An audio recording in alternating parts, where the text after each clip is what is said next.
help every Filipino to maintain good health, detect illness early, and receive the proper treatment and medication before condition worsen and require hospitalization. Okay? So everyone is included in this program, whether a member or dependent, young or not so young, so that all Filipinos can stay healthy and avoid sickness. So, PhilHealth Kalusugan program is a includes primary care benefits, selected laboratory tests, PhilHealth Gamot, the selected outpatient cancer screening. Do we have slide individually on this or not? Okay. So, for the primary care benefit, this will include free consultation service for the qualified program members in accredited healthcare Yaka facility. So if you are going to register or just give your name, your birth date, and your phone number with them, they will be standing by. We can already register you, so you can go to us anytime. Our Yaka clinic is located on the ground floor of our hospital, and it's open from Mondays to Saturdays from 8 o'clock until 5 in the afternoon. So, for the laboratory tests, these are the 9. 1, 2, 3, 4, 5, 6, 7, 8, 9, 10, 11, 12, 13. So, nadagdagan ko pala. First, you have your CBC or your complete life account, your your FPS, your oral glucose tolerance, hemoglobin, creatinine. This one is not a laboratory test. X-ray is a diagnosis. Yeah. And then, as we talk, ECG. Is that an ECG? Sure or not? Alright. So ECG is also included for diagnostics. And of course, your analysis is for laboratory. Software for our ladies, your constituents in, or your partners in your parishes. And then we have analysis and the fecal lattice. Okay? So, importante po yung laboratory kasi po, malalaman kung kailangan po kayo colonoscopy or kailangan kayo for any other test. So, these are all good. Okay? Next, these are the 21 essential medicine that are also under the Yaka program. Okay? So, you can see, yung represented din, alam ko marami sa atin, hindi ko ganyan, no? For maintenance. Yung number 17, and yung for the high blood pressure. Number 17. Yung number 20, yan po yung sa cholesterol, yung sa maraming sa atin. Kaya minsan, pwedeng it's not available.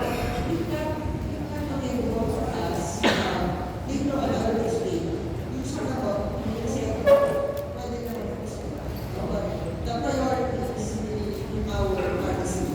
So we also have a pharmacy. So these are the possibly maraming nakakailangan. And then the next one is your, okay, this one, ito po yung people who are under the law.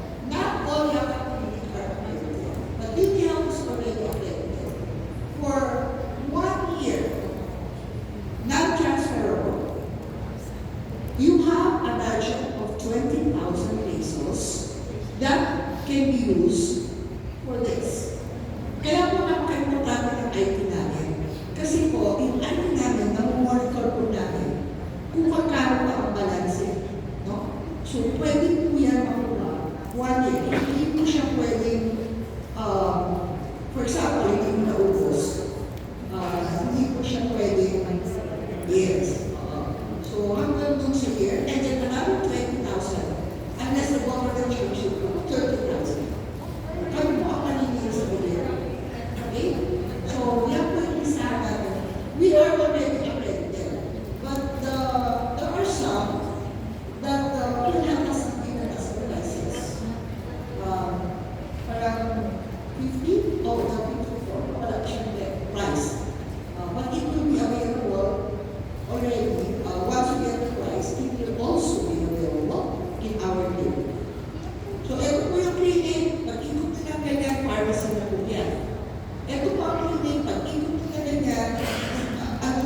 radio, with X-ray, ECG. So pati yung laboratory, it's a one-stop inside the hospital. Okay? Ito po yung gamit sa PhilHealth. Masyado maliit eh. On the right side kasi, may mga drugs. The drugs are actually the ones that I said. Tapos na pwede as the price. Alright? So meron po for hypertensive, cardio, for the nervous system. Next please. So basically covered naman. Halos na. And then this one for other care. Supporting. And then we also has been accredited for the cancer screening. Send na po sa kanya QR code. Dahil po kung meron po ito, okay? Yung cancer screening po, this is no balance related. Ibig sabihin po, libre. But only the procedures that are covered. So for example, yung mga pero yung breast ultrasound, GS scan, ito po colonoscopy. Yung colonoscopy, ito po yung sa GI, para ma-check talaga. Kahit kung ano kayo nararamdaman, hindi mo doktor, nagdudoktor-doktor, nagpasa-doktor. Pero my doctor is also a doctor. She's not practicing here, she's here in the US. But I've been here for the past 16 years. I started in Parañaque Hospital, also in Parañaque. So, yung colonoscopy ito po yung marami po talaga ito. Alam, whether male or female, kumukuha po nito. This is your cancer screening. So, our GI doctors will be the one taking care of you. So, hindi kailangan may symptoms, pwede po yan ang check. Okay? Yes. Tapos usually, if you have relatives, parents, or family history, it's advisable to do the cancer screening. For prevention, again, the word is prevention, para ma-check lang po. And then, yung liver, is already available on our liver ultrasound. It's also, yung liver kasi may misconception na nakukuha lang sa inyo. Actually, hindi po. This is true. It can start with a bad liver or infection like hepatitis. Diba? Some of us, mahilig sa street food, yung bata mas bata. So, it can grow to hepa. May ibang hepa po yan, ABC. So, mag-check din po natin yan. Okay? So, initially, these are the ones that are covered, but PhilHealth is still working on the others. So, for us, PhilHealth, ito na po muna ang aming maka-offer. So, if you have any questions, yes, please. Yes. Please, my personal Meron kasi doktor na mga ito, ma'am. Pwede ba sa kanya i-request, then I will bring it to mama? May ayaw ang personal doctor, sabi may doktor ako. Kabisado ko na.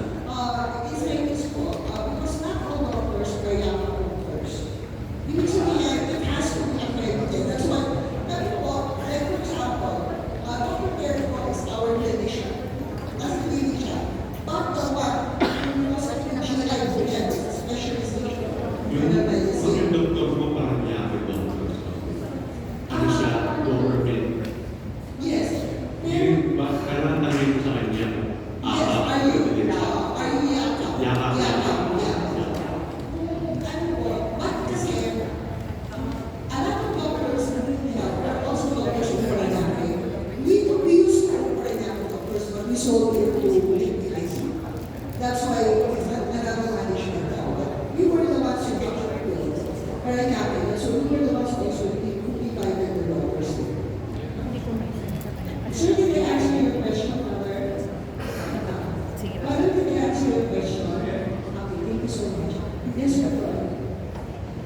Attorney, the Diocese of Parañaque is composed of 3 cities, no? Obviously, we will be using our own particular parish address, but is it possible that we register under the diocesan address, which is the Diocesan Center for Evangelization, para isang simbahan, isang hospital na lang registration namin for YAPA. That's okay with individual. Individually, the names has to be submitted to us, and then fill out number and the birthday. We were hoping that we could get some already today, so we can work on this, and we can start with the class. Yeah, if you haven't come, we can, that's why the team is here. Probably when we're having a meeting, somebody can give us the list, then we can do that. And anyone that would like a consult, that's what we call the first patient encounter. Our number is coming anytime now. You just message me, the link is coming. Okay? Just get one. Go ahead. So you can answer the question. Attorney, I'm already a young program member. Yes. No? Because at the age of 16, last university they get the Yeah, it's probably registered by the barangay. through the grant. Okay. Now, I noticed you will not increase the price of 50 years old and above. Correct. Yes, ma'am. Yeah. Also, your cancer screening. I think it's still under process. No, the cancer is for women, because it just came out. Bago lang po ito. If I'm not mistaken, like 2 weeks ago.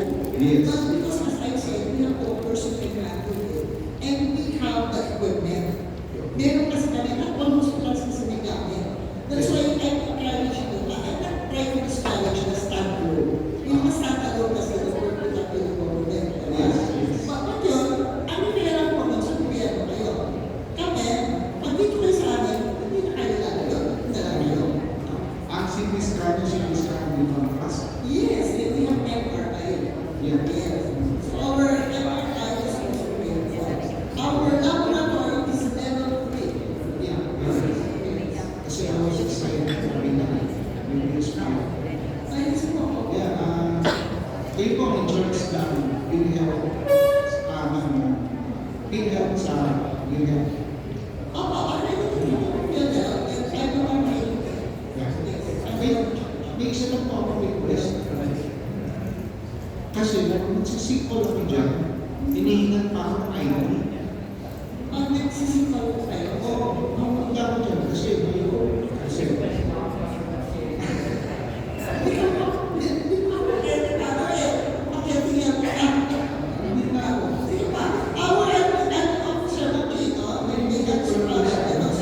kasi yung pari ko, pumapasok doon, tinatanong niya ang kailangan ng trial kung magkakaroon.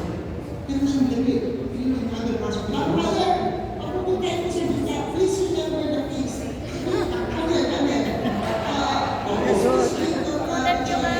Hindi kasi ano yun, request pa rin ako.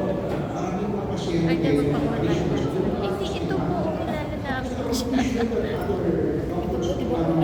patients doon. Hindi,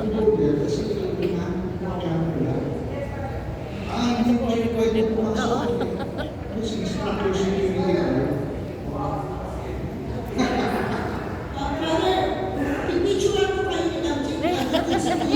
po, kilala namin siya. Ito lahat tayo mag-picture.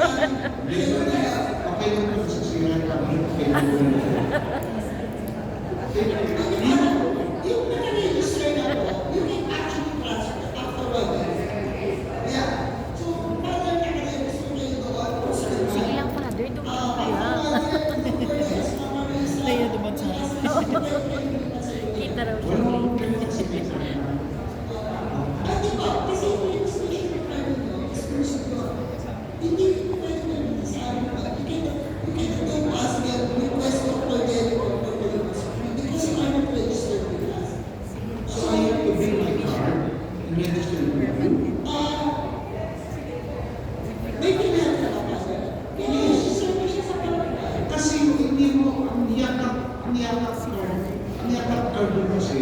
before you can register, then ako sa kinag, resolution. Meron na eh.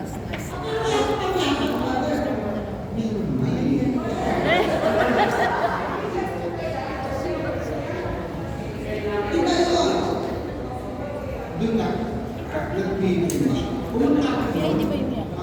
hindi Parang sa akin sabi niya meron. at sa health O filial ba? Ano pa siya? Bigay sa akin, bigay ng bigay. Yes, it's true. Sa palagay mo register. But the question ko is, with that, Mas you maganda. are just need to give them a number or get them with that. Kasi,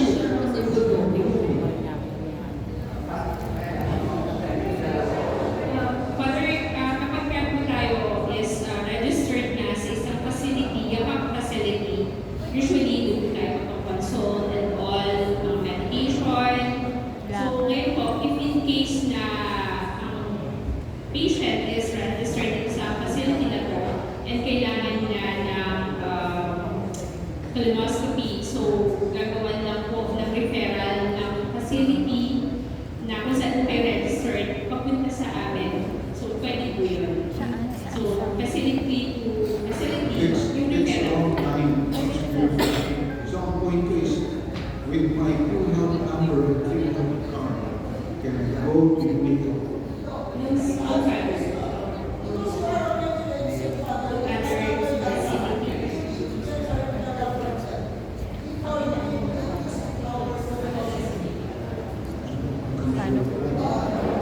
Pero Father, what we will assist you. We can transfer you later on. Para hindi na kasi, you don't have to have referral. Kaya we will reach out, and I was speaking to Father there. Let me give you the chance to talk to everyone. Because yung tao when yung barangay kasi, i-register ka niya, pero wala siya pwedeng gamit. Yes. I-refer ka pa rin niya kung saan. Eh, paano kung kanya i-refer sa isang laboratory din, ay case kompleto. Kasi sila po kasi susunod yan.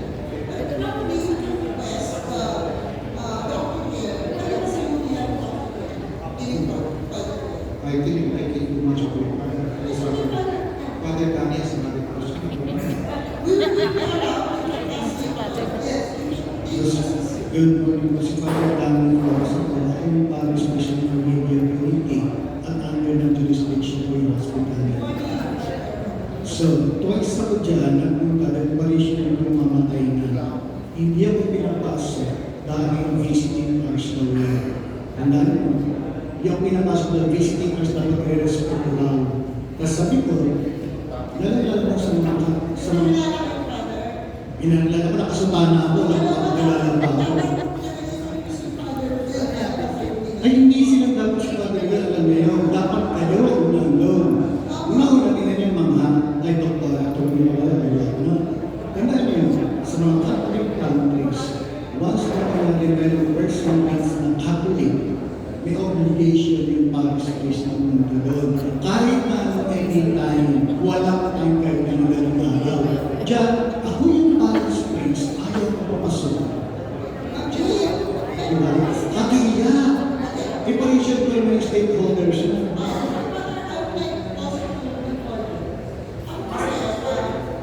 Michael Pagkator, para marinig kayo ng lahat ng pari. Ako po kasi, because Father Ruelas been with me for like 12 years, ang pilgrimage ko po. Presidente po ako ng South City, automatic. Father, bigyan ako ng pare.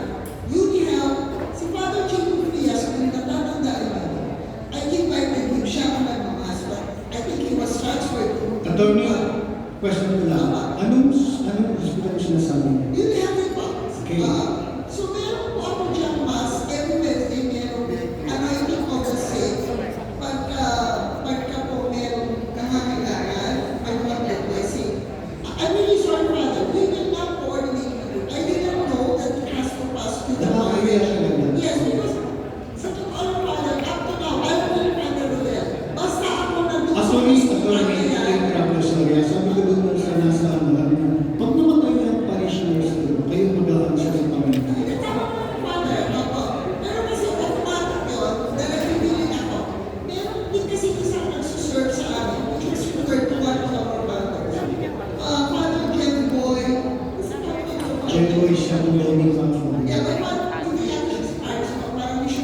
missionary Yes, but po. we also goes there, but now I think it's in Quezon City. We will get you there. So we will do it properly this time and coordinate since we operate parishes. Kasi I just talk to Father JP. Father, basta mo tayo. I do that either every Wednesday or Friday. Kung meron kong anointing. But we'll do this properly now. We don't have to hindi ko namin pinagbabawal. Pagpano ko anytime, pwede pumunta. Pero bakit hindi alam ng mga nurses na? Siguro po dahil ang turnover ng nurses, I'm not making excuses. It's management that is responsible. Actually po, not only nurses, the security guards as well. Kasi talaga ang visiting hours, sinasara po namin yan at 9 o'clock in the evening, up to I think 5 o'clock in the morning. So, can someone please get the name parish? Ano po, hindi na lang po lumabas, basta mga pare, kasi may mga parishioners ng ibang parishes na nandun. Pwede hindi ako yung tawagin, pwedeng sila. So hindi ko sinasabi na yung parish priest ng Armenian community. Dapat lahat ng parish priest, o lahat ng pare, basta meron silang bigla ng celebrate. Yun lang. Or security reason, para naman kalikasan ng tao ng mga pari, yung katolik. So everyone, because we are still here, if you want questions, last question, we will be there to ask the questions on the table. Last question po. Yung concern kasi natin ng pagiging ng ID ng hospital personnel is also for our security dahil nagiging issue palagi yan na may mga pare-parehan na nagpupunta and definitely at a disadvantage if we insist na akong Paris this or ako yung Paris this ito may sakit na ito if we do not show our celebrate. So, kailangan talagang panalangin natin dala yung celebrate dahil lahat, hindi naman lahat kasi ng personnel ng hospital knows us may no? Kaya kailangan talaga yung celebrate natin. Security na rin natin yan para may iwasan yung pagpasok ng mga bogus na pare. Because there were incidents na nagpangpunta pare, bumisita sa kay sakit, paglabas niya, hindi yung may sakit ang dala niya, kundi gamit yung may sakit. So this for our own security needs. So thank you so much. We will just be there and when you can just approach us and we can also start kung meron na po yung list, we can already start doing it for you. We just will start. Nandun lang po kami sa table na yun. Maraming salamat, Father Rodel. Thank you, everyone. Thank you, Tony. My dear fathers, it is important to get additional benefits for our employees, especially employees na walang HMO. Kasi it's a free for them if you are enrolled to this kind of facilities. Remember po siya, kung saan po natin sila i-enroll. Kasi pag sa barangay, wala pong gamot, i-refer pa kayo sa ospital. Pero sa attorney, sa UNEL, Paranaque, they provided a complete medicine and a complete laboratories. So if you have employees who are not yet enrolled in YAKAP with the PhilHealth, you can advise them to go to UNEL Paranaque for a medicine and complete laboratories also, especially for the female employees ng mga parishes natin. Kasi meron silang mga pinoprovide for free part of ating PhilHealth benefits. It's a 20,000 budget a year given to all PhilHealth beneficiaries, but we must enroll into a YAKAP center. Sila attorney, they offer this hospital, UNEL Paranaque. Why? Complete na yung medicine, complete pa yung laboratory na kailangan sa mga check-up, especially ng ating employees. Kasi minsan sa parish, wala pa tayong binibigay ng HMO. So malaking tulong po ito pag nagkasakit yung mga staff natin sa parish. Thank you. Sir? Okay, so yung mga ating mga representatives are at the back. So if you have questions also, they'll be very much willing to respond to you.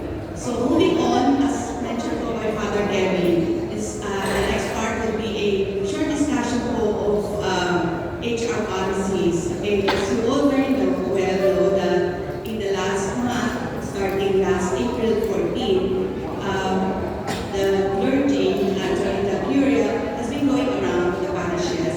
So far we've visited 20 the parishes, and there are two teams are going around.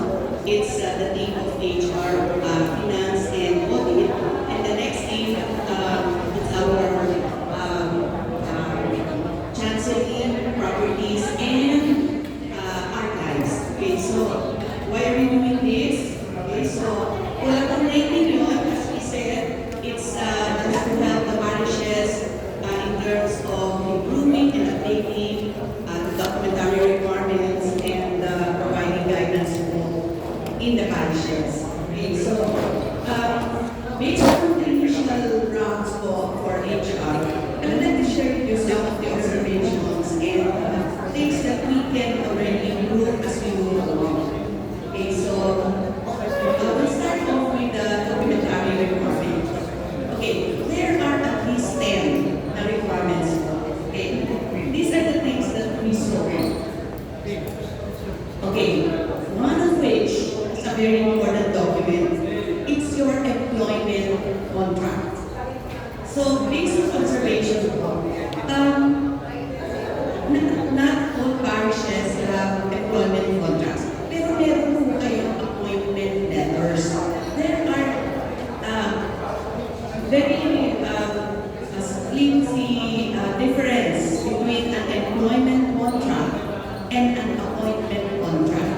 An appointment po is a parang it confirms po that this person or whoever you are going to hire is going to be part of the parish. However, but employment contract, it's a contract between two people. It's the parish priest and the parish, and the employee must legally binding for an employment contract. While most of you have that, so we strongly encourage that we come up with an employment contract. Okay, just to let you know po, we will be coming out in the near future a simple template, and we will share it with you that you can use as your partner. So, para sa inyo so, we will have that. Medyo mas comprehensive na konti. So, if you will see your employment contract, you can include po the terms and conditions, salary, benefits, working hours, and all other conditions. Okay.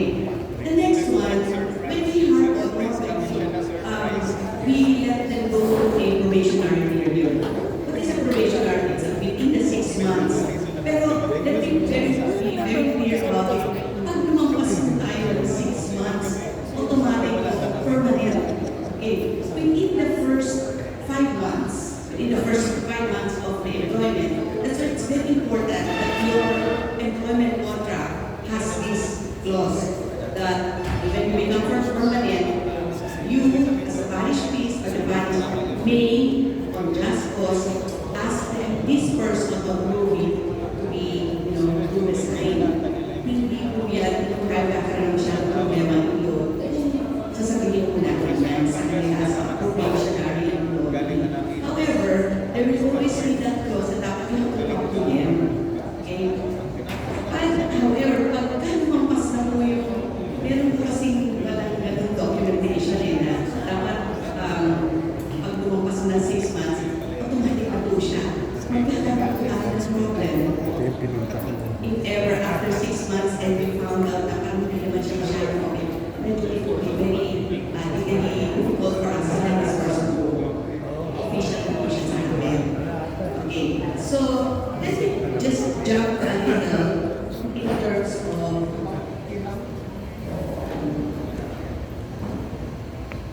let me just jump a little on handling probationary employees. Okay, why do you hire people on probation? Kasi this will give you a chance to evaluate if this person is really capable of doing the job that you are asking them to do within a certain period of time. Okay, that's why meron din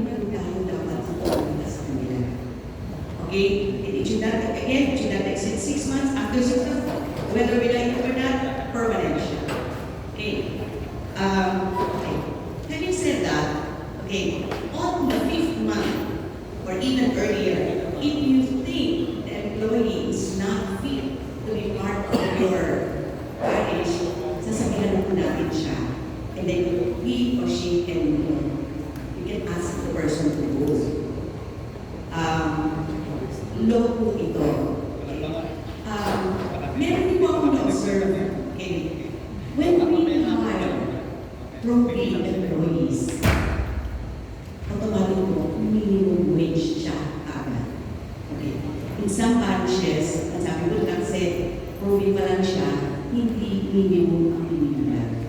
By law, which I quoted, okay, the parish cannot pay a probationary employee less than the daily minimum wage, which is now set at 695, or in minimum wage monthly it's 18,070. So again po, so in some of the parishes nakita po, meron 17, meron 16, kasi na daw po probationary period. So I have suggested to the parish priest or to the finance council, you have to adjust po. So kung 17 po siya, we have to adjust po. Yes po, Father. Yes po, even po. Kasi you will hire him. Okay, unless you hire us, even if it's on bahay po eh. Kahit po, you are hiring the person as an employee, as a probationary employee of the parish. So, by law, you have to pay the minimum. Yes po, Father. Huwag namin pwede stipulate yun. Part of your basic salary is your food and board and lodging. 10,000. Kaya ito lang bibigay ko sa'yo. Hindi ko pwede kasama yung pag-hinayar namin siya. Part of your salary is your board and lodging in the convent. Kasi, kung nag-hire ko, below minimum wage. Kasi nakatira siya sa akin eh. Libre pagkain, libre kuryente, libre wifi. Yes po. Yung gano'n, so, sinasabi ko sa kanila yun. Kaya hindi ka minimum wage dahil dito. Contract yun, wala contract. So, ganito na lang po. For us, parang hindi po tayo, kasi legally minded po ito by law. Wala po ganun provision dahil nakatira ka dito, dahil dito ka.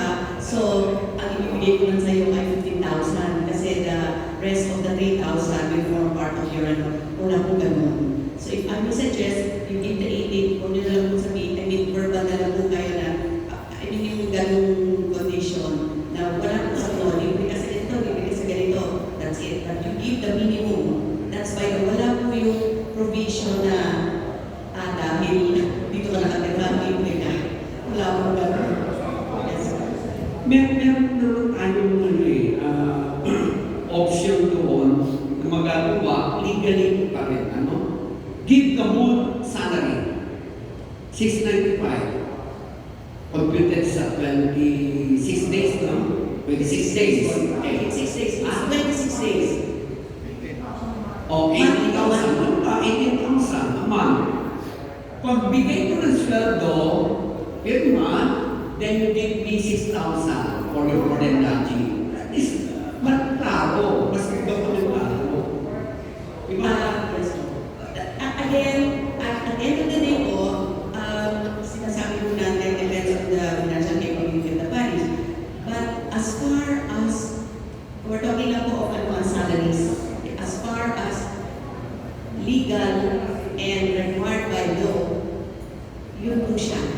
We cannot not give the minimum. Now, yung condition po of giving kasi libre, kabilan po tayo, again, it's in the parish. But by law, we are required to do it. Kasi po, pagka nakita po yung less than, legally, hindi po. And okay, there's also one thing like that. Because of the social media right now, ang dami na po nasasabi ng mga our people, we are all aware already of all of these things. The rights of our people, the rights of our employees are known. Dami po hindi eh, kasi wala naman silang lahat access. I mean, we don't have access to social media, kung ano na lang po ang narinig. But right now, doon sila eh, alam na po nila eh. So, just so prevent any legal, kasi nahihiling niya po yan sa inyo. By law, we do it. Papakitaan niya po kayo ng law. Na, by law, you have to make me this one. Sabihin mo, ay kasi pinapakain mo kita eh. Correct.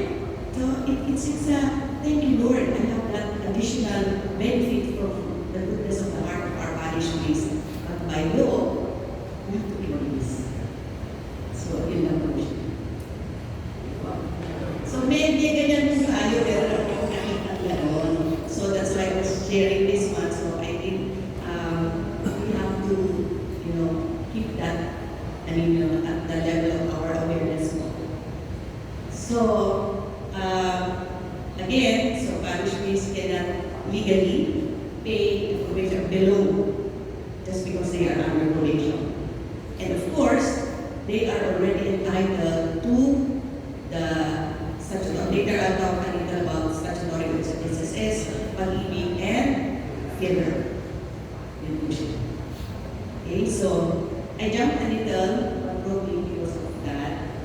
So medyo, ilan po yung nakita ko sa parishes na gano'n, na medyo may 10,000, may 15,000, yun, Father, the same reason. So yun po siya. Okay, so what else? Okay, in addition to that probationary evaluation, yes, for Monsignor.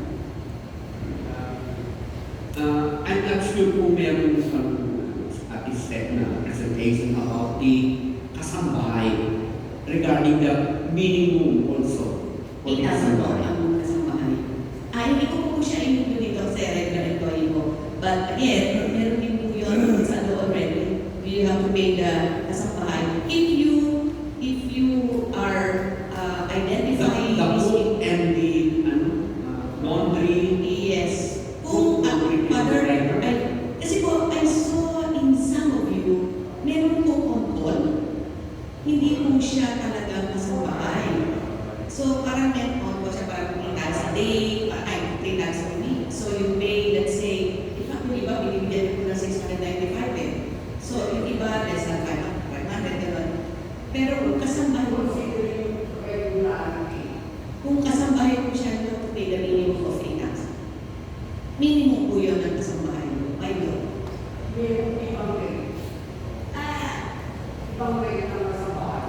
By law po, 8,000. Hindi, by law po 8,000. By law po 8,000. Baka po, consider, kasi ganito po, the minimum wage given to employees depends on the regional.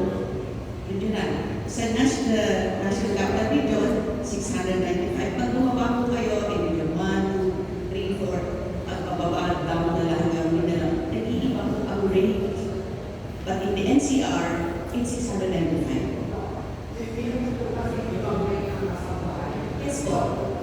8,000 po. 8,000 po. Minimum po yun. But I see po your kasambahay has more than, nakita ko na po, may mas mataas po sa 8,000 eh. Which is good. Tapos impact yun po iba na on-call, by daily, you pay them. Okay po yun. So, 8,000 po pagkasambahan. Yun po yung minimum. Yes po.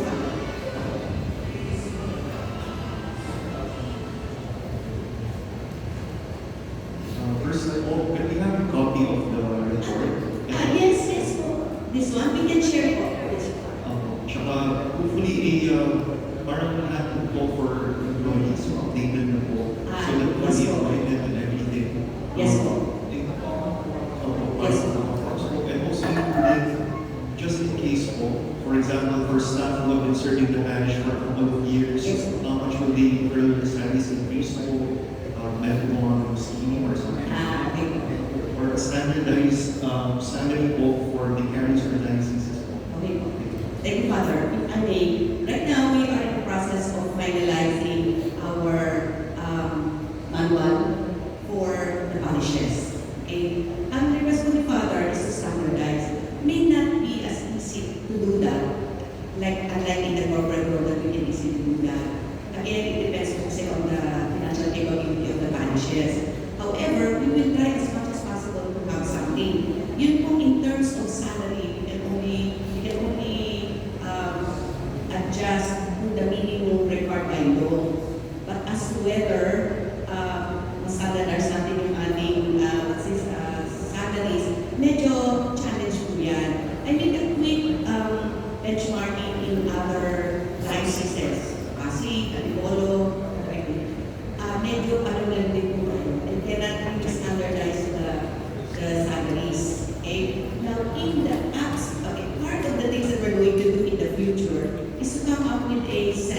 semblance of a performance appraisal, which can be a basis for the increases that you can give your people or based on merit, hindi across the board. Kasi across the board, everybody gets 1,000.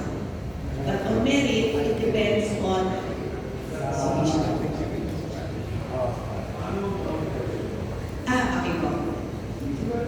Okay po.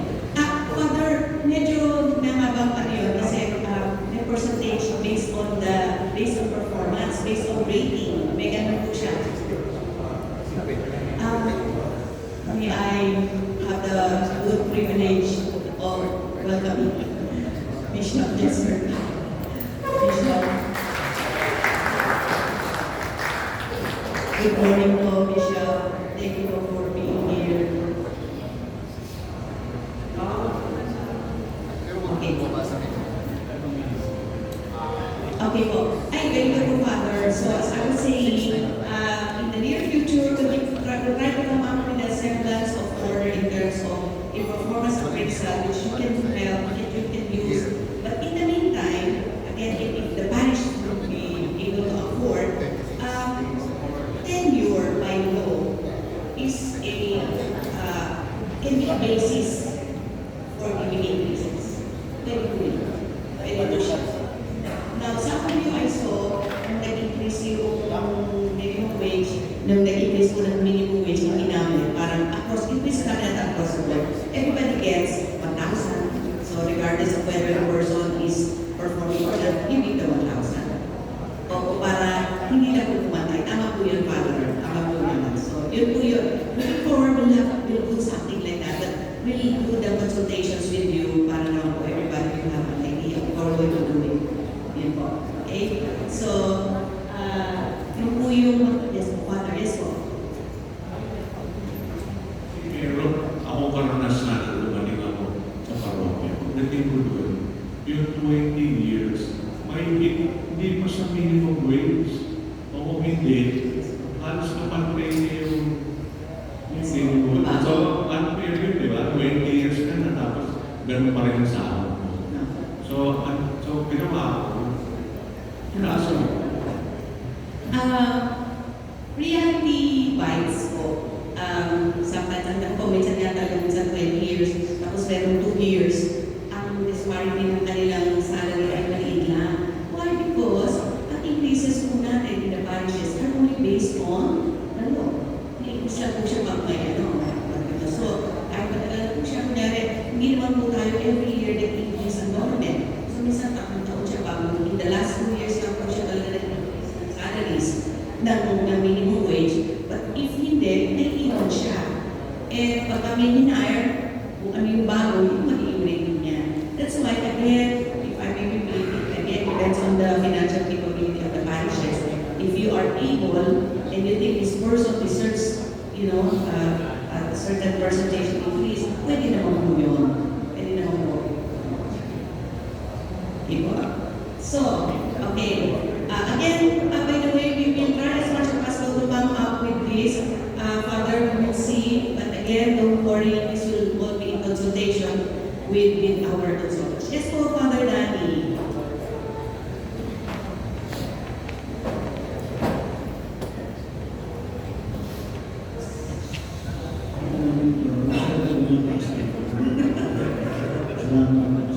Ito, ang ang take ko dito diba? Totoo na we are canonized ng Presidio ng Labor Law. Pero hindi lahat yun. Kasi ang simbahan may canon law, may ecclesiastical law. Ang di natin siguro magpaliwanag sa mga employee natin, diba? Una-una, pagkatrabaho sila sa simbahan, kakaiba ito, meron silang extra service. Ito siguro ng mapaliwanag na pagkakaroon sila, masyadong dapat hindi partial ang ating emphasis. Hindi natin bibigyan na masyadong emphasis ang civil law at saka ang legal law. Mali. Dapat equal treatment kasi kinanalize natin ng legal law at saka ang civil law. Anyway, kung ito mangyari sa mga employees natin,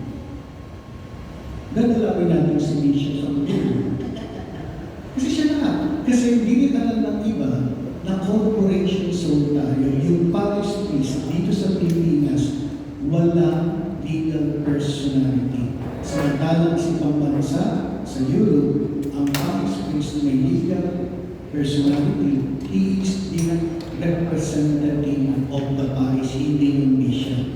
Sa Pilipinas, corporation soul, kaya si bishop na ang mananap. That's why we should also safeguard not only the diocese, not only the bishop, not only the parish, but also yung communion sa simbahan. Dapat ipapaliwanag natin sa mga magtatrabaho sa mga parishes natin na simbahan ito. Hindi lang natin implement yung civil law, yung labor law, pati sa simbahan. Well, in fact, kung titignan natin, masyadong binibigay ng mga parish natin sa mga employee natin. Diba? Meron bonus, meron birthday, tapos meron pang special gift, mga galing ng mga souvenir natin. Diba? Sobra-sobra yun. Pero, that details yung communion natin. Kasi ang dapat makikita sa atin, diba? Yung Father William natin at saka yung service natin sa simbahan. Dahil kung tingnan natin mga pastors, diba? Nag-overtime sila lahat na lang. Pero hindi tayo nanghingi ng dagdag sa sweldo, diba? Kasi ang pinanghahawatan lang natin after all ay langit. Yung hindi natin natanggap dito sa lupa, ang Panginoon. Pero hindi natin pwede sabihin yan sa mali. Kasi may mga anak sila, etc. Pero ang gusto ko lang sana, i-emphasize natin na totoo, we respect yung civil law and labor law. Pero at the same time, we are a communion.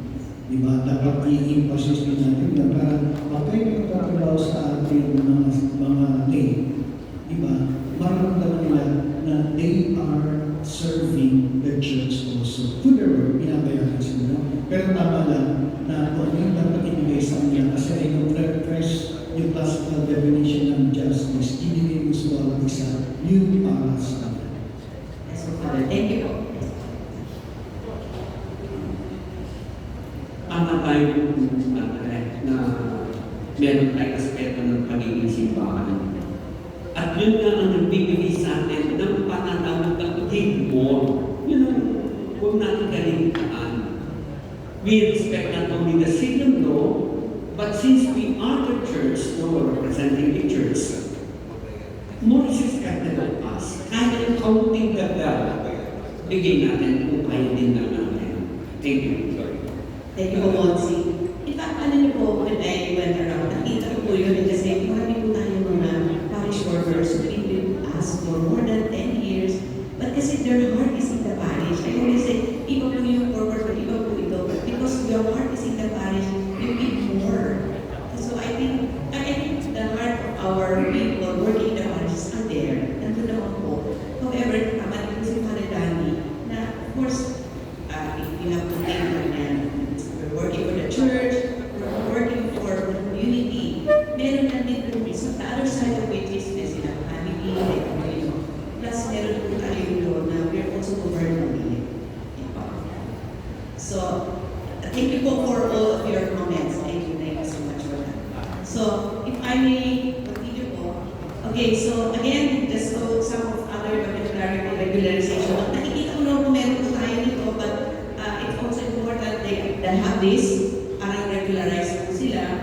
I think this one also medyo, some of the parishes meron po, but some wala. It's the job distribution of our people in the parishes. I'd like to share this one because even if po meron po nakita niya maintenance slash security, maintenance slash gardener, maintenance slash cook, maintenance slash security. Okay. So, apparently, huli pa po sila, nag-iinutan po sila on their own kung ano yung salusuhin nila. Pero wala po sila very specific na trabaho. I perfectly understand the situation there. However, it is also good governance, if I may use that word, to have a semblance of order in terms of having our people understand what they know. Then, trabaho nila kasi trabaho nila. So, if we can have something like that, but we are also doing that already, hopefully we can have something, we can share with you some of the templates for the job description. Para lang po may accountability po yung ating mga staff. Para hindi po yung, by the way, meron po isang ganitong ano po nalalaman ni employee, guys, kasi sila na lang nag-uusap. Lalo na yung mga maintenance natin. Medyo may tayo knowledge at saka, kasi kung pag sila-sila lang yan, kasi sila, magkakaroon problema ko tayo in the long run. Kasi sabihin nila, ay, trabaho yan, trabaho ni ganito yan. So if I may suggest, somebody has to somehow look into, especially if you have people who are doing almost the same jobs, or a semblance of a list of jobs that they have to do, kung security, kung push ako, /maintenance, all other duties, kaya meron po siya doon. Just have to be a little more specific po. Medyo challenge po ito sa atin. Actually, need that hindi po naman kayo yung kailangan mo, you have your counsel or even your finance to help you out on this. Again, hopefully in the future will be coming out with a list of positions with some of you I request, in some of your bunch I requested for copies of that so that we can put together something which you can share in the future for your insolvency. Yung difference. The difference ng sweldo, Yes, po. especially concerning mga old employees and new employees, ang tawag salary distortion. Yes. We should correct that as a council. Pero dapat hindi to the extent that just yung salary na according to what is demanded by law and depend on the jobs. Pero pwede hindi na. Thank you, Mosby. That's correct po. Medyo, again, depende po sa power. Depende po yun kasi ganito na yung trabaho na. Pwede po yun eh. Again, you can adjust based on either merit or tenure. Yes po. Number 5 and 4, job description. Yes po. You may have, siguro yun, when we visit by Paris, I'm one of those who perhaps may have mentioned about having a multi-function. Yes. You know what? The reason is to compensate, to accompany the so-called legal compensation. No? Of course, we will do it. I will do it this way. Multifunction. You are a driver. Wala ka naman gagawin all the time. So you act as what? Maintenance, cleaners, etc. Practically, majority of my staff, except the office staff, they have the same functions. It is because what would they be doing after they have prepared the food? If I would just put their cook, what would they be doing after cleaning? If I just nakalagay sa job description, what would they be doing if after driving me somewhere else? Buti kung araw-araw bumibya ay hindi naman. So that's the reason, the reason why I put there a lot of them, especially the boys, multi. So, but there is a specific nature of work that they have attend personally. So, what I do is to compensate them to do it that way. But I always inculcate them the value of a family. So, there are many, I don't know if we have asked them, benefits that they get. Aside from what the parents gives, I give. Pero what I mean is it not allowable to have a multi-function? Kasi nga, kapag pamalintanin yung regular na salary, alam naman, magmumuro lang siya, alam naman, masaklis ka ng salary all the time. Nagsasaklis ka. You know, that kind of mentality, of course, one very important area is the role of the priest. How you love your staff, how you show them your concern for them. I think that balances the problem of the issue. But more than all of these things, it is more of trying to give them what they should be getting. As prescribed by law, 695 per day. For 26 days, they should get 18,075 something, or 26. Di ba? So, yung pwede nila. So, bakit kakalis natin yung maganda naman na hindi naman kayo papalagan ng yan. What ka na yan ang specific loan mo, okay, driver ka, but we have other functions. which should be specified in the contract. Otherwise, parang legal based naman sa akin magkaroon ng problema. Di ba, magkaroon problem in terms of relationship of the parish priest and then the employee. Paus na. Siyempre, lalagay mo yan dyan. All day in a specific function. Kung wala mapay nila, they will be known to this parish family. Pwede, di ba? Bawal ba yun eh? Actually, Father, thank you again for that. But what we're just saying is, specific, lagyan lang po natin. Yeah. Kasi in some of the, wala po siya. But I'm saying is, let's say kung sabi mo nga po, if he's a God, yes, okay, gardener siya, cook siya. And then, there are other functions, like for example, yung maintenance siya. Yung iba nga po, cook siya, pero nagkakapintero siya. Which is Pero okay po siya. mo yan. But yes po. Okay, pero Yes po. parang isa parang na. Yes po. Alawa po yun. Another one.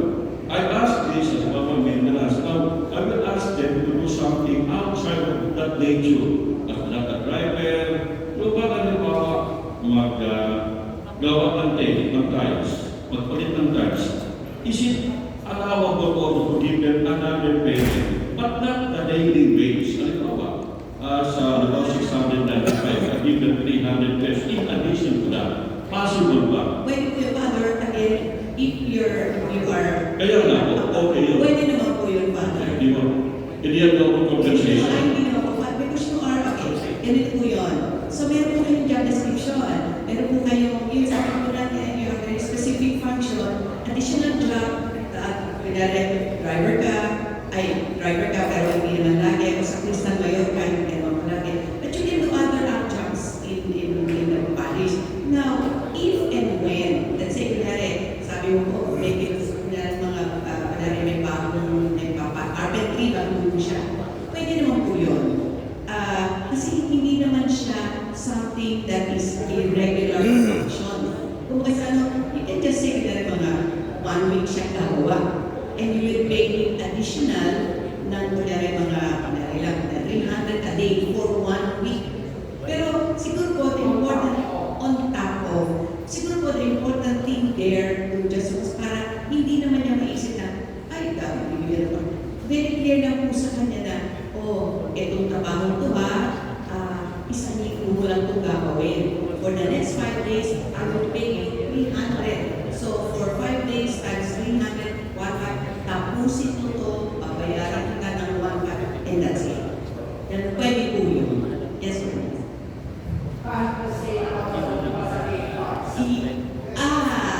Ito po yun. Now, nasa sa inyo po yun. Kasi the 8, kasi, yes, ito po kasi po, ang premise po ng bayad ng 8 hours, when you ask a person to do an 8 hours, it's the function when you hire the person on this function. Now, kunyari, day off niya, kung alaw po kayo, overtime. Pero, once yung kung overtime is related to the function that kunyari meron. But if this is another job, okay po kayo na, ay, outside the, magkakapitero siya, actually, nasa sa pag-usap nyo na lang yun. But, ang suggestion ko lang po, kung babayaran niyo po siya, hindi natin, kasi project siya eh. Pagpipintura siya ng pipintura siya nangyari ng whatever. So, bibigyan nila sila, 5 days mo lang itong gagawin na, babayaran kita extra over and above. Pero, may period po na, hindi po siya, kung kailan mo lang siya mapusin. Kasi, malugi naman po kayo. Diba? Thank you. So, very, very interesting po yung topic ng HR kasi ano po talaga siya eh. These are things that, and it's very helpful of all of these questions. So, very okay po yan. Now, moving forward po, ayun, okay, ano po yung iba pa. Pag nag-resign po ang isang employee, it's also good to have a waiver and a quit claim and a release. Ano po ibig sabihin nun? You have to have the person, pag nag-resign siya, to sign a document that says that if I go, whatever I give you, agree ka, and then hindi ka nahahabol sa amin. Meron po yung documentation like that. It's a quit claim, it's a waiver. Meron, yan. May I just qualify what a waiver and a quit claim, ano po yung difference niya? Pag sinabi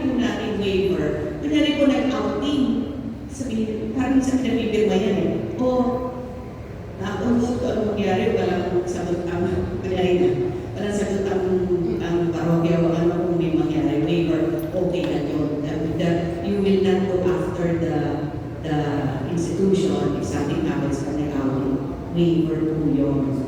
That's a sample of the waiver. Pag quit claim, normally pagka nag-resign po ito, you release, the employee will release the parish or the institution from any other claims. Kasi kung nakalagay na po doon how much she is able to receive, kanyari nag-receive siya kanyari ng 100,000, no, 100,000 na lang. So you have to have, yung iba po kasi pag nag-resign, wala po. But it's also, by the way, these documents are not meant to tie us down. These documents are there to help the employers. By experience po, the NLRC or the National Labor, normally, pag nagkaroon po ng mga cases, labor will always sign on the employee. Normally. Pero kung gano'n, unless really, magaling po yung magkakaroon po ng decision that will be in favor of the employer. But generally, it sides with the employees. But if all documents are in place, medyo kailangan po tayo siya. And these are major documents that we need to have. So ito po yung quick claim. Okay. The 215 is also important. Tatlo lang po yung employee. Meron po kami napuntahan na isa lang po ang file niya.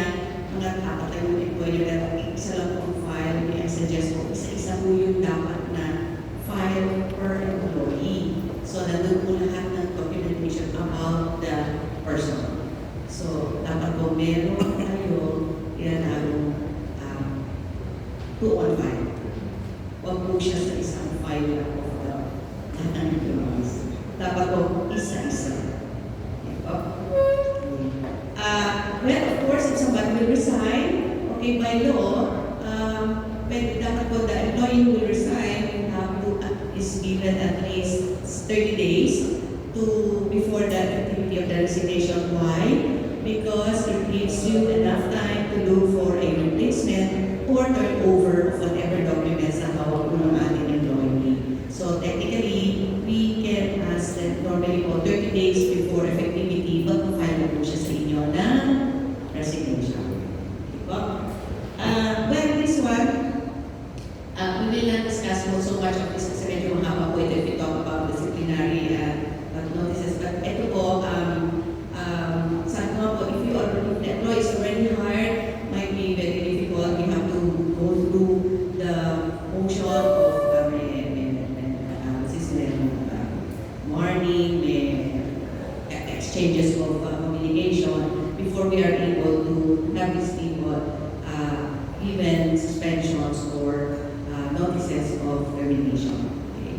And then, of course, compliance to our records, which is really the statutory benefits of SSS, PhilHealth, and PhilHealth Pag-ibig. Okay, so with that, may I jump to our statutory benefits. Ano po ba yung statutory benefits? Ito po ay required by law that all employers, kahit po kasi sabi ako ng Father Danny, ang employer po talaga ay nasunod si Bishop po, but we are in the parishes, we are required to pay their benefits. What are statutory benefits? These are the insurance, leave, entitlements, okay? So, yan po. Ano po ba yan? Okay. Ano po yung implication if we are not able to pay them? Okay? We are mandated to register our employees, regular employees, at saka yung ating mga kasambahay with SSS, Pag-ibig, PhilHealth, upon hiring. If you remember po, these are the things that we initially requested. And pag nag-audit po sila, hinahanap po ito. Just to ensure that we are paying the correct. Earlier on, we showed already magkano po yung binabayan. So based on salary, at meron po naman table which your people will know kung magkano po ang change. Now, magkano po ang binabayan. Now, let us also remember that payment of this, meron po yung legal implications, may penalty po if we are not able. Now, why are this important? Okay, ito po yung sa SSS, no? So, may certain provisions po yan. Okay, Why do you have to pay SSS? By law po. Okay. All of these three things are governed by law. Okay.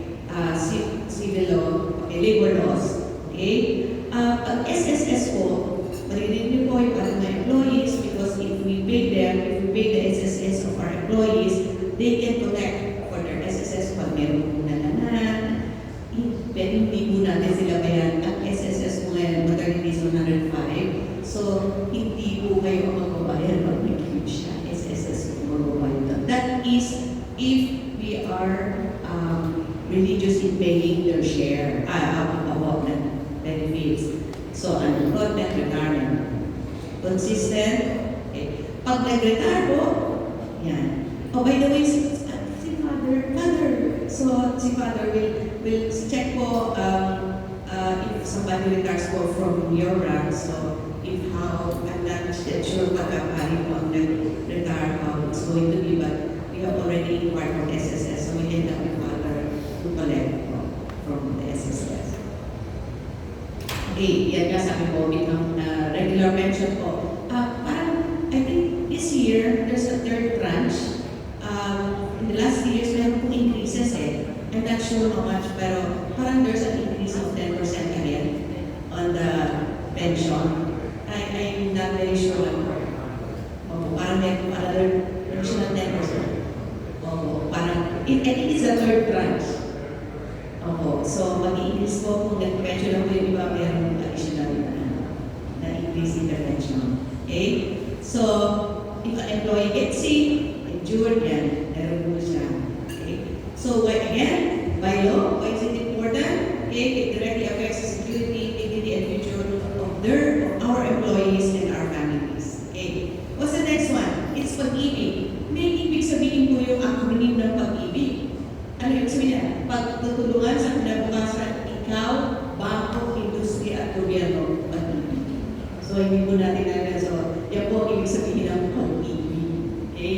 So, bago change po in the payment. So, just like SSS, okay, pag member po ng pag-ibig, they can ask for housing, pwede po sila mag-loan in the housing, and there is a certain provision in pag-ibig. Pagka parang meron period na meron parang if I'm not mistaken, naka 10 years, 15, 20, pwede po mag-apply, employee, na lump sum. Meron po siyang sa pag-ibig. Okay? So pag nakuha niya po yan, tapos pag nag-retire siya, kung ano po yung balance, may makukuha po siyang lump sum. On a certain meron po siya. By the way, also, sa pag-ibig, meron po, alam niyo po yung meron din po silang binibigay na option na pwede po mag-invest ang pag-ibig. So, mas malaki ang interest ng sa pag-ibig kaysa sa pag-ibig. So, meron po silang ganyan benefits. So, again, that one. So, pag kami naburul, if calamity strikes, pwede po sila mag-loan. So, it's a meaningful investment in employees' housing and stability in the future. And of course, our field health, as earlier discussed by our people from UniHealth, okay? So, yan po. Maliit lang naman po yung contribution. It's a Philippine Health Insurance Board, okay? Serves as safety net for our. By the way, it's also important na meron po silang field health kasi meron po. For those of you who will have will enroll in mga HMO, pagka nag-away po tayo ng HMO, hihingan po kayo ng it's a membership parang form na bibirmahan po ng employee that you can present for your people to avail of PhilHealth benefits. Okay? So, for hospitalization, yan po siya. Hopefully, yung sinasabi po ni kanina, yung zero malas na wala pong pinabayaran ng PhilHealth, basta accredited. By the way, pagka senior na po at nag-retire na po, lifetime member ang PhilHealth. So, hindi na po kailangan. Oh, by the way, meron pong gano'n, pwede na po hindi mag-contribute for a certain pag-age po ng 60 or 65, hindi na po kailangan mag-contribute at hindi na po kailangan contribute ng parish ang mga employees with that age. So, it's important to safeguard a high cost of life. So, anyway, so yan po yung ano natin, yan po yung mga very general initial HR observations po natin. Now, in the future, after all of our visitation, we'll hopefully come up with our own observations and recommendations. And as I mentioned earlier, hopefully we'll be able to come up with templates, sample performance job descriptions, and we'll try to come up with a simple performance appraisal that you can use for your employees. Okay. So, as far as benefits is concerned, we may not be able to standardize the benefits, iba-iba pa rin po yun, but we will see how we can help, and we will of course consult with our consultants on this one. So lastly, I think the chancellor already came out with our circular on the APE last Gloria Assembly. We announced that we will no longer have the APE on site, but we will do this on an individual basis. So we sent out an email already, chancellor sent it out already. So ito na po yun. So you can already call your service provider, the clinic where you are already close, and then schedule. Please call them before you go and tell them that you are going to have you're scheduling your APE para madaling po nila. Meron na. So attached to that email also is the endorsement letter. Pipirman nila po yun. Dadalhin nyo na lang po yun sa clinic or the hospital kung saan po kayo APE. So, pero para hindi po tayo ma-hassle, then you can ask your secretary to schedule it for you, and then set up po natin yung, I think you have the ID po tayo for the number of our Maxi card. Please bring it, and then, what's the inclusion in our annual check-up? By the way, ang validity po niya ng ating endorsement letter is hanggang June 30. Why? Because after June 30, we will renew our contract already. Mag-i-end na po yung contract na June 30. Whether we have to renew the contract. Kasi lagyan na siya. So, if I suggest, gamitin po natin siya. Kasi pag lumampas po ng 30, June 30, at July na kayo, cover na po kayo for hanggang next year. So, if I suggest, ayun na po natin gawin yan. So, basic 5, plus, ito po yung basic 5. Meaning, ito po yung pwede natin kumanin. Now, yung iba po sa inyo may need additional test. So, once po lumabas yung result of your APE, lalabas mo siya, and then you can call, may fatty liver, may whatever. You can call your doctor to issue you a reseta that you have to take additional tests. Okay? And then these tests, yung ibabalik ninyo naman sa MaxiCare for you to be able to avail it pagka covered po siya, libre po siya. So, we have this out already. Okay, so, yeah. Okay, so, if we don't have any questions, so if yes po, Father. Yes po.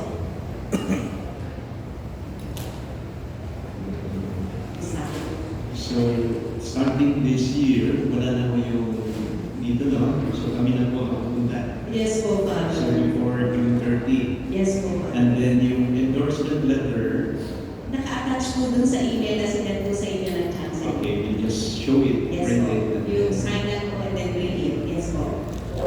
Besides Unihealth, saan ba ang that you recommend? Father, naka-attach din po doon yung all accredited clinics. Marami doon na? Yes po, Father. So, bumili na lang. Yes po. Actually, that's also the purpose kung bakit hindi po dito. Kasi based on historical data, hindi na po yung nagpupunta dito because they'd rather go to mas malapit po sa kanila. Others, yamin ng MaxiCare, kapag kapag sa klinika nila nag-general check-up, for example, blood chem, it's not deducted to your total if ever you will be hospitalized. If our maximum level is 250,000, nagpapalaboratory ka sa mga Robinson, kung sa may MaxiCare, hindi siya deducted dun sa 250,000. Kaya mas okay kung doon tayo magpapalaw sa mga satellite clinic. Maganda po, at saka maayos. All Robinsons, meron silang MaxiCare clinic. Second, kailangan po natin endorsement ng doktor. Doktora Ivy is also a MaxiCare doctor na. Kaya, ibabayad na nila si doktora, she will send you the required ng MaxiCare para diretso na kayo doon sa inyong laboratory requirements. Katulad ng sinasabi ni Castella. Si Doktora Ivy, meron tayong contact niya. I-text nyo lang or Viber, papadalang ka niya ng mga required laboratory procedure na gagawin sa iyo para pagdating natin sa MaxiCare clinic, ipoprocess na lang, then diretso na po. Yun ang mahalaga doon sa ating program. Kaya mas in-encourage tayo to visit the satellite clinic. It's not deducted to our total hospitalization limit na 250,000. Ang lamang po. So thank you po. You can call po sa akin din sa HR if you have questions about it, and then I'll be very happy to help you out with all of your questions. Thank you po. I think our next talk, the panel with our father. Thank you po. Thank you po. Thank you po ni Estela. Balaktan po natin. Marami po yung reports. Marami po fielded questions. Now po, we will proceed to audit and finance reports. As requested po by Father Bell, yung mga clergy na po sana, yung nag-hear po sa ating call. So, pasensya na po sa ating mga collaborators para complete po ito extra contest. So, sorry po, may I request the non-clergy po to step outside because Father Bell will discuss finance matters. Unless may